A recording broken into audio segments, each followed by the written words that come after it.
É um prazer, queridos, estar aqui, uma alegria. Nós estamos aqui para mais um culto, para louvarmos ao Senhor, entender mais de Sua palavra. No domingo passado, nós estávamos no livro de Neemias. Foi ali, que nós vimos uma coisa importantíssima. Nós vimos que a nossa força para lutar e enfrentar este mundo está na alegria do Senhor. Nós vimos esta frase, esta equação, que ela é incrível nas Escrituras. A nossa força para enfrentar este mundo está na alegria do Senhor.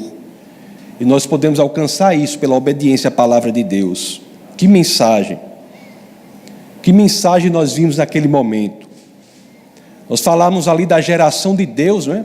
Nessa nossa série, a Bíblia de A a Z, nós estamos meio que dando um voo, como se fosse um voo panorâmico, sobre a história do povo de Deus, durante todos esses domingos aí. Começamos lá com um casal, lá no jardim. Logo tínhamos 2 milhões de pessoas e fomos continuando, até que chegamos à fuga do cativeiro da Babilônia, na reconstrução de Jerusalém. Foi lá que chegamos.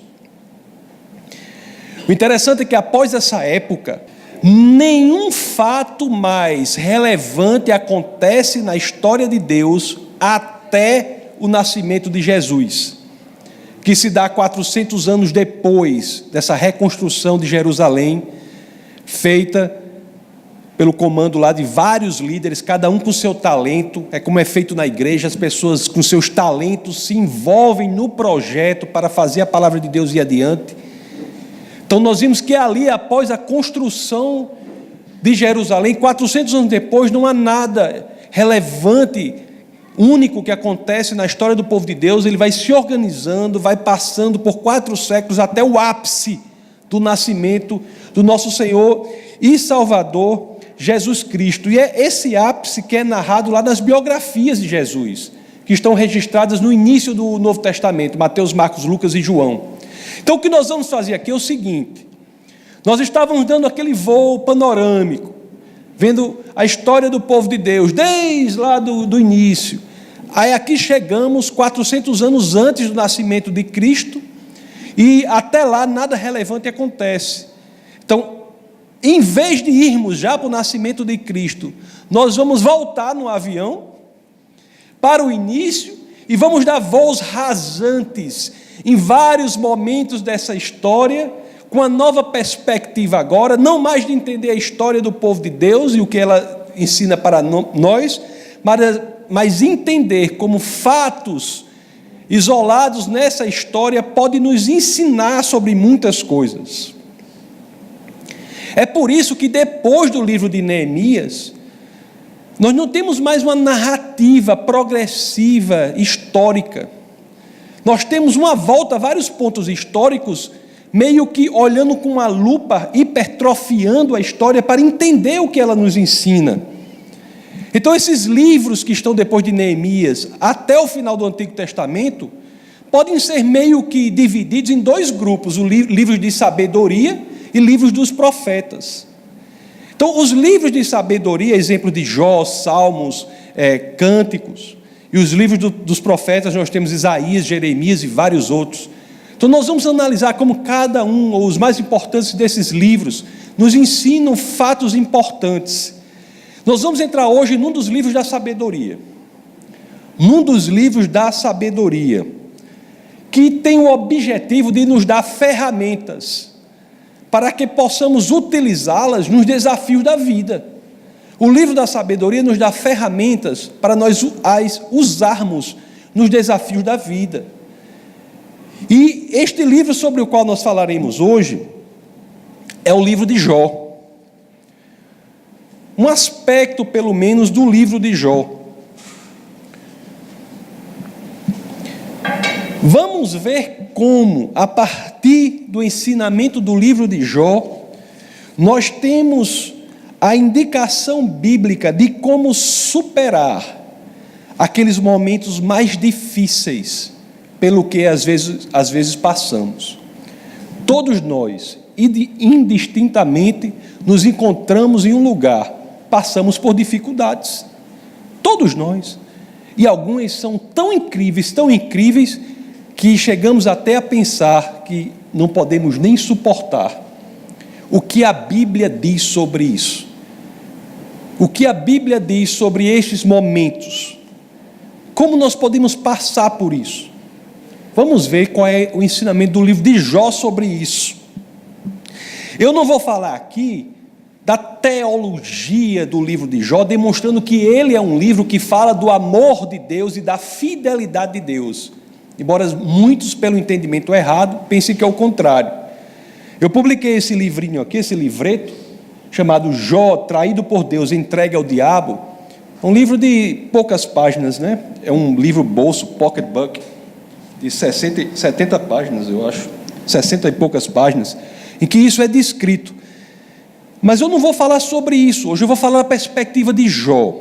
Da perspectiva de Jó. Porque é muito interessante uma coisa. Eu não sei se vocês já pensaram.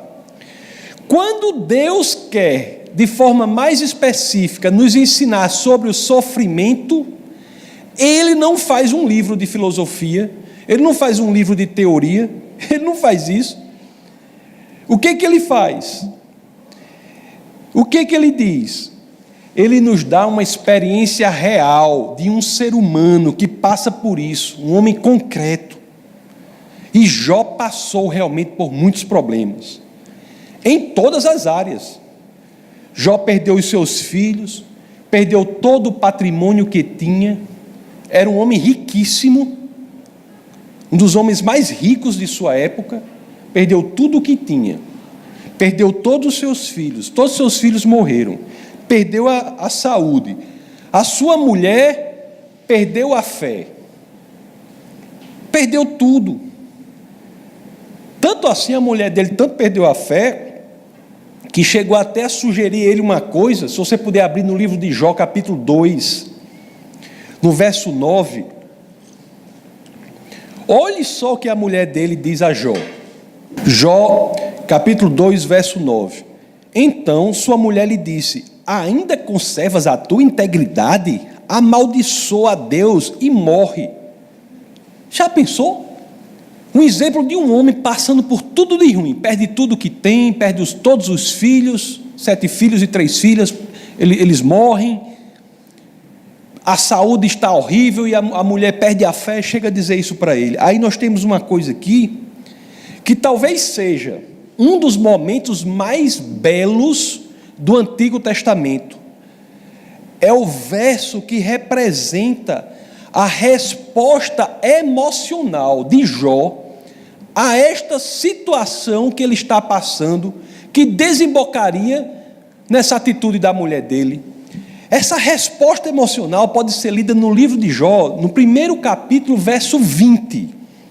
Capítulo 1, verso 20. Diante de tudo pelo que Jó passava, a resposta que ele dá diante disso é a seguinte: então Jó se levantou, rasgou o seu manto, rapou a cabeça e lançou-se em terra e adorou. Como, meus queridos, nós podemos compatibilizar, fazer sentido de um momento de tanta dor e sofrimento com a manutenção da fé? Como podemos não perder a fé quando passamos por coisas tão terríveis, muitas vezes incomparáveis com o que Jó passou e não perdeu? Não era fácil para Jó, não, adorar o Senhor nessa época, não. Ele olhou para todo lado e o que foi que viu? Tentou se pegar em tudo que ele tinha, o que foi que ele viu? O que o futuro esperava? Seus 7 filhos, suas 3 filhas haviam morrido. O que ele via no futuro? Seu patrimônio havia sido todo destruído. Sua mulher havia perdido a fé. O que restava àquele homem? Jó era sincero nessa dificuldade. Ele sabia o quão difícil era viver assim. Se nós formos lá para Jó capítulo 6,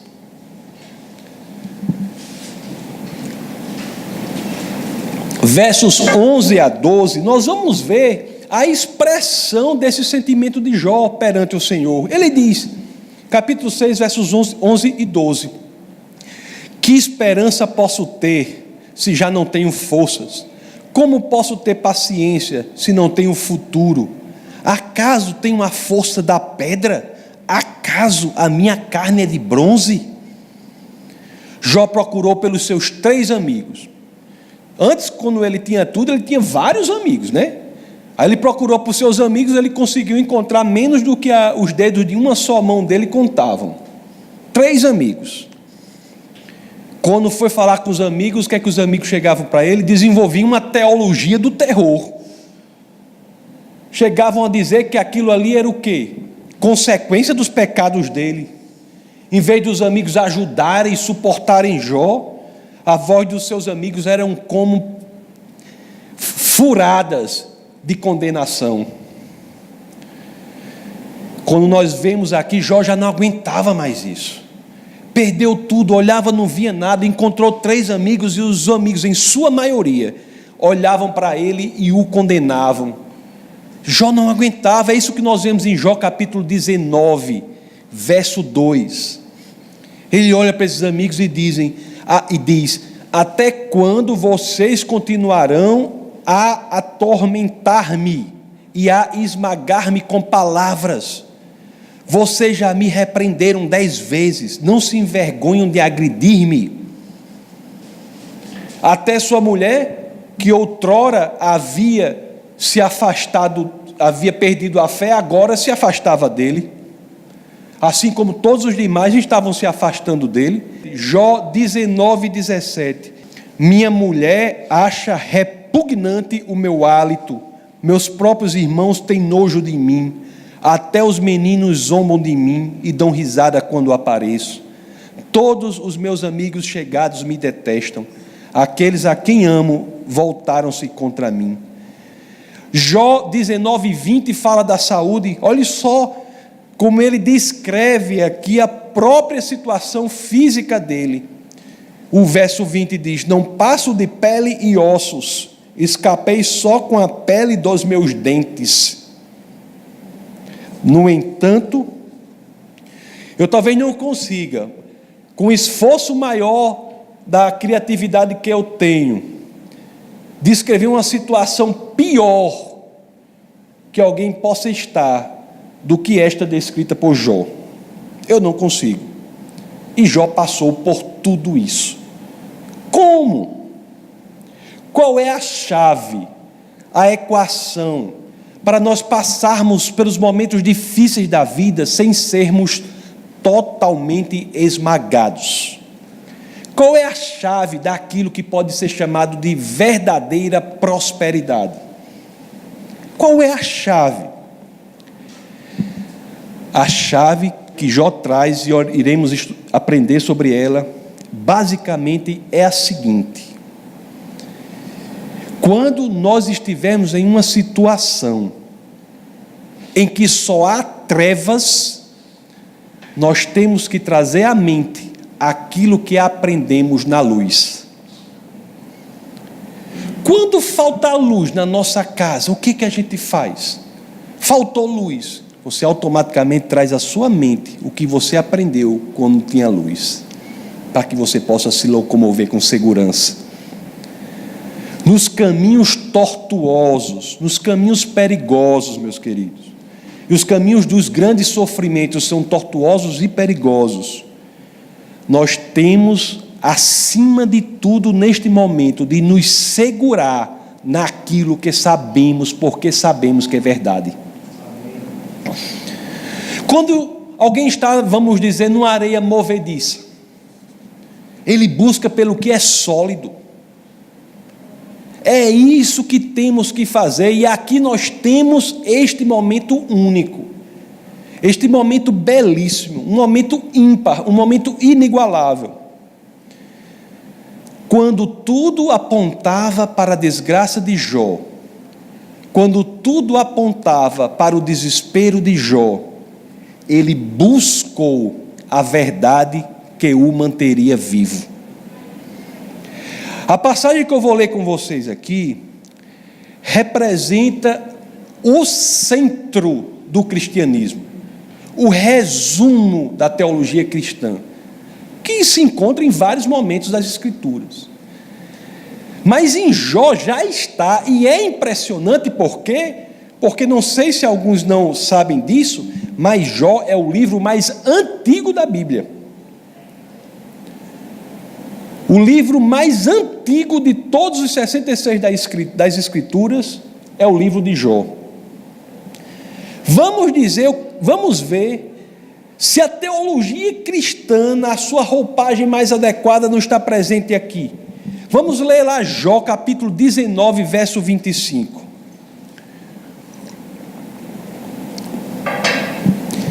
Olhe só o que ele diz, diante de tudo isso. Eu sei que o meu Redentor vive, e que no fim se levantará sobre a terra. É absolutamente impressionante. Eu estou falando do primeiro livro escrito da Bíblia. Jó certamente viveu antes dos patriarcas, antes de Abraão. Alguns estudiosos consideram a possibilidade de ele ter sido contemporâneo dos patriarcas, mas eu estou convencido de que ele viveu antes dos patriarcas, ou, na pior das hipóteses, viveu durante a vida dos patriarcas. E ele, naquele momento, séculos e séculos antes de Jesus Cristo, ele já olhava para frente e identificava que o seu Redentor vivia.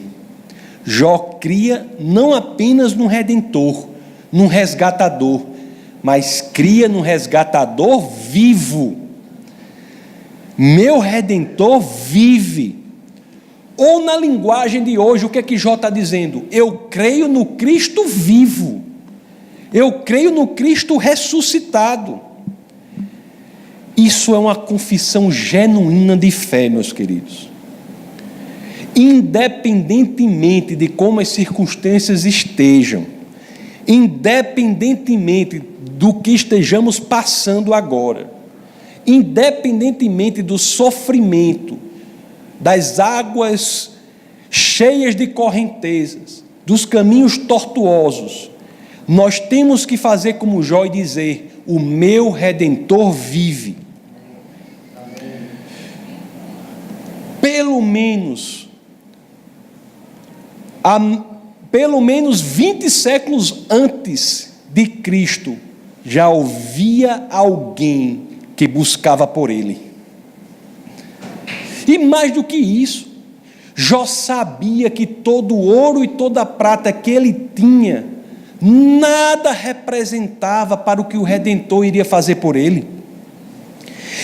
Se formos essa doutrina, essa atitude que é clara no cristianismo, que é colocada, que Jó demonstra, apresenta na atitude dele, e isso é escrito séculos depois lá por Pedro, na sua primeira carta.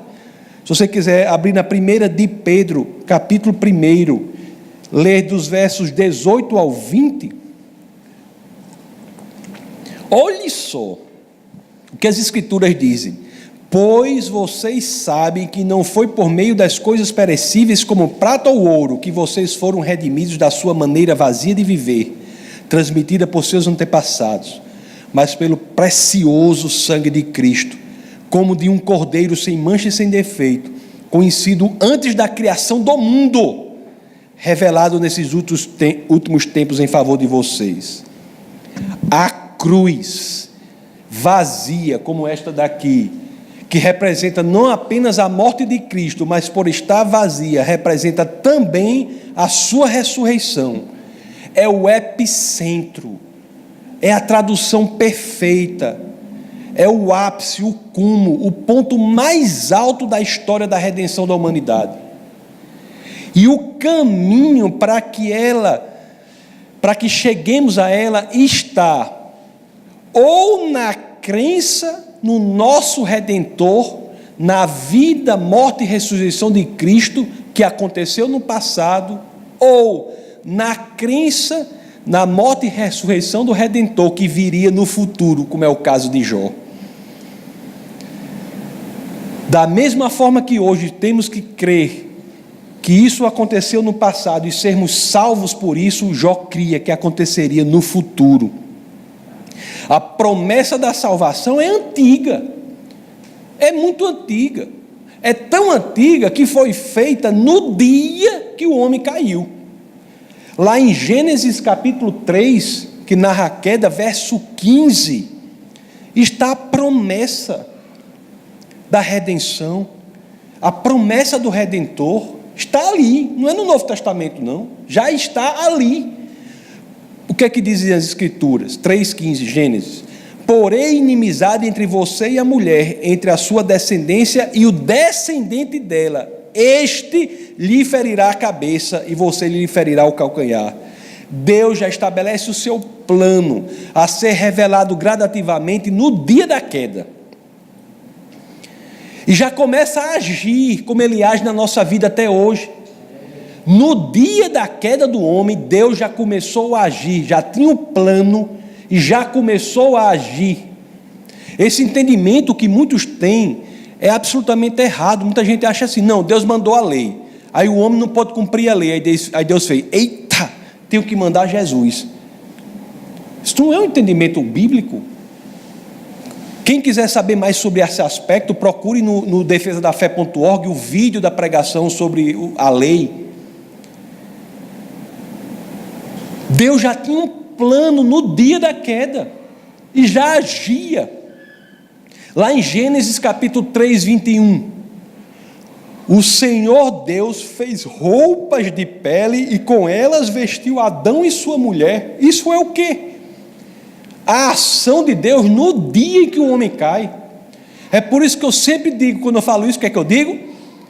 O que é que eu digo? Presta atenção.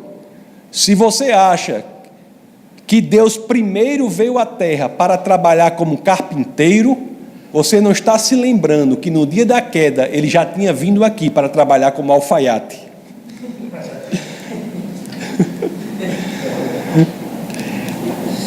Jó tinha essa fé em seu Redentor. Era uma fé incrível. Se formos abrir lá em Jó, capítulo 19, verso 27, olhe só essa expressão de fé.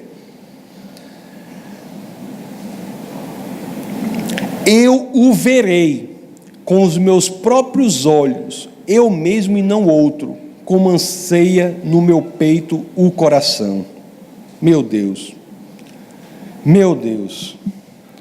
E é interessante que a história de Jó passa a mudar radicalmente quando ele exterioriza aquela fé. A fé, conforme pregamos aqui, não é uma faculdade da sua mente que jaz e se extingue ali. A fé é exteriorizável, tem que ser traduzida em comportamento, em ação. A fé é uma atitude real diante do mundo. E Jó não só creu, como falou e como agiu, porque passou a orar pelos seus amigos. É interessante que só depois disso é que sua vida muda. Sua vida muda. Quando a fé se exterioriza, ele fala e age de acordo com o que ele crê, sua história muda radicalmente. Lá em Jó 42, verso 10, é claro ao dizer quando a história dele passa a mudar. Diz assim, depois que Jó orou por seus amigos, o Senhor o tornou novamente próspero e lhe deu em dobro tudo o que tinha. Não adianta crer se não há ação correspondente. Não adianta, porque essa crença não parece ser genuína. A crença tem de se exteriorizar no comportamento. E isso é o que a história de Jó nos ensina de forma magistral. Eu vou falar de um detalhe aqui, muito importante. Foi importante para mim, que perdi um filho. E quando eu vejo aqui uma filha, quando eu vejo aqui nessa história do livro de Jó, tem uma passagem aqui do livro de Jó que diz, como consequência de Deus ter dobrado tudo o que ele tinha, que quando nós analisamos essa passagem, é uma das situações mais singelas das Escrituras. Muita gente não presta atenção para isso, lê e passa despercebido. Você veja que conforme lemos no capítulo 42, verso 10, nós vimos que Jó orou por seus amigos, não é? E depois o Senhor tornou novamente próspero, e não apenas próspero, mas lhe deu em dobro tudo que aquele homem, que já era um dos homens mais ricos da sua época, tinha. Então vou fazer um exercício aqui com vocês. Nós vamos ver o que Jó tinha e com o que Jó ficou. No começo do livro nós vemos o que Jó tinha. No final do livro diz com o que Jó ficou. Então vamos abrir no capítulo 1, verso 2, para ver o que Jó tinha, para depois ver se a promessa de Deus que dobrou tudo o que ele tinha se realiza. Jó 1, capítulo 2 diz assim: tinha ele 7 filhos e 3 filhas. Vão decorando os números aí, viu? Tinha ele 7 filhos e 3 filhas. Possuía 7.000 ovelhas, 3.000 camelos, 500 juntas de boi e 500 jumentos. E tinha muita gente ao seu serviço. Olha, jumento naquela época é como uma Ferrari. Jumento era alto nível. Era como ter esse Ferrari. Hoje a gente tem carro mais caro ainda, né? Aqueles carros bem caros, né? Aliás, eu sei qual é o carro mais caro do mundo, mas foi o Jeep Lunar. Mas não adianta falar isso aí. O Jeep que levaram para a Lua, que andou lá, é muito caro aquele. Mas esse não vende por aqui, né? Mas tem esses carros que são caros, que vendem aqui, Ferrari. Então ele tinha aqui, 7 filhos e 3 filhas, 7.000 ovelhas, 3.000 camelos, 500 juntas de boi e 500 jumentos. Vamos ver depois de dobrar com quanto ele ficou. Com quanto ele ficou. Vamos ler Jó 42, verso 12. O Senhor abençoou o final da sua vida. Lá no 42, verso 10, já diz que ia dobrar, né? Aí no 42 diz: o Senhor abençoou o final da sua vida, o final da vida de Jó, mais do que o início. Ele teve 14.000 ovelhas. Ele tinha quantas antes? 7. Dobrou? Dobrou. 6.000 camelos. Ele tinha quantas antes? 3.000. Dobrou? Dobrou. 1.000 juntas de bois e 1.000 jumentos. Tinha quantas juntas de boi? 500 e 500, né? Dobrou, né? Aí vamos para o 13. Teve também ainda 7 filhos e 3 filhas. Dobrou? Dobrou. Porque os animais, quando morrem, nós perdemos, mas os filhos não. Estão nos esperando nos braços do Senhor. Quando ele teve mais 7 filhos aqui e mais 3 filhas, ele ficou com 20 filhos. 7 filhos aqui na terra, 3 filhas aqui na terra, 7 e 3 nos braços do Senhor, esperando o momento da sua volta. O livro de Jó é um relato do quão bom Deus é. O livro de Jó está nos mostrando que Deus está sempre disposto a nos resgatar, está sempre disposto a nos tirar das trevas. Nos mostra que se somos nova criatura, podemos contar com Ele. O Senhor está apto a nos resgatar, está apto a mostrar que na escuridão e nas trevas Ele é a luz. Portanto, meus queridos, se você está passando por um momento de sofrimento, um momento difícil, Encha sua mente do quão bom o Senhor é. Encha sua mente dessa certeza. É o ponto fixo, é o ponto sólido que fará com que sobrevivamos neste período aqui.